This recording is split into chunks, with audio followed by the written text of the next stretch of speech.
Баршаңызға сәлем достар, сіздермен бірге Майра Сауытбекқызы. Бүгінгі видеода дәмді дастарханның көркін ашатын, әрі осындай сәнді болып шығатын тіске басар дайындайтын боламыз.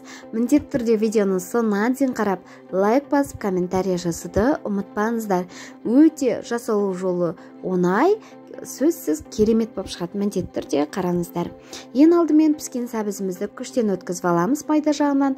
Жұмыртқан ағы мен сарысын бөліп, осылай өткізіп дайындап қоямыз. Ішіне салатын салмасына тауықтың етін турап, осылай көбектап, және де піскен картошкамызды көбектап турап, соленый огурцты қосамыз ішіне. Барлығын осылай майонезбен тұз қосып араластырып дайындап аламыз.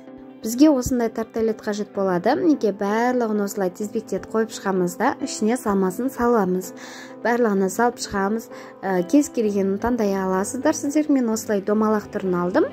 Бұл өте әдемі көрінеді екен, және де дастарханның көркін ашады. Барлығына осылай салмаларын салып дайындап аламыз.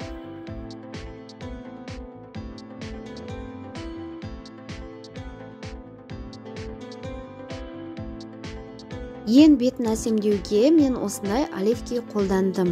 Оливкидің осылай домалақ қып, болмаса ұзыншақ қылып турап, барлығын осылай дайындап алатын боламыз. Кез келгенін қолдан аласыздар, бұл міндетті емес.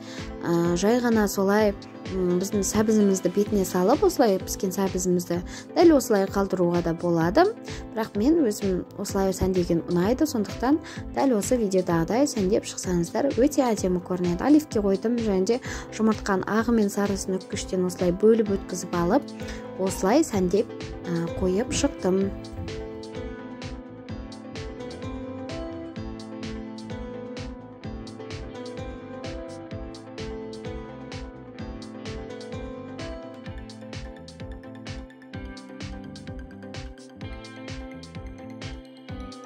Мінекей достар, біздің осындай тіске басарымыз дайын болды. Өте оңай жасалу жолы, әрі қолжетімді заттармен жасалады. Міндетті түрде жасап көруге кеңес беремін. Дәмі де сондай керемет болып шыққан. Міндетті түрде жасап көріп, видеомен бөлісіңіздер. Сіздермен болған Келін Майра Құлан.